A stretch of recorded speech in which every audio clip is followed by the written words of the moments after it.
I think the admission process this year will be competitive. It's actually one of the strengths of our university system that the universities themselves set high standards for admission and decide who they should admit. And so there will, I'm afraid, again this year, probably be people who are applying but not getting a place. But the vast majority of people should get a place, and I hope it's the right place for them. I don't see a direct connection between tuition fees and clearing places. I read a lot in the papers how fees have put people off applying for universities. I have to say, when I look at our detailed figures, it doesn't look as if that has happened. What you've got to allow for is the fact that the birth rate 18 years ago was falling. So the number of 18-year-olds is declining at the moment. And then if you look at the proportion of 18-year-olds at British schools and colleges applying for university, that seems to have held up quite well. In fact, in England, we're down about 1% from last year. We think we've got the second highest percentage of 18-year-olds applying for university in England in recorded history.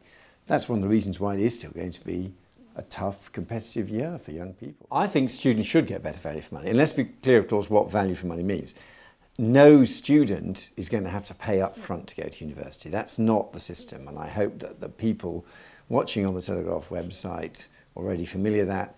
But if they don't know it already, let me assure people that nobody pays up front to go to university.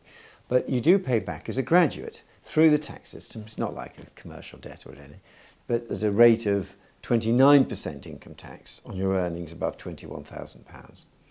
Now, because students will be thinking about paying back later on out of their tax, I think they are asking more questions of universities about the quality of the teaching experience, how crowded the seminars are going to be, will we get our academic work back, getting with proper academic engagement, all those type of questions. And it's a good thing they're asking them, and all the universities tell me they're responding to those pressures by a much better focus on high quality teaching. Of course, again, I read in the media all the time that all these graduates are unemployed. It's true that when the economy is going through tough times, in general, job prospects are rather tougher.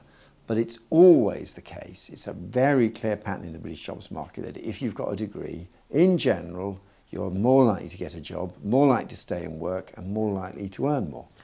So, again, the people watching this need to know that it's an individual decision, but by and large, going to university is a good deal for people.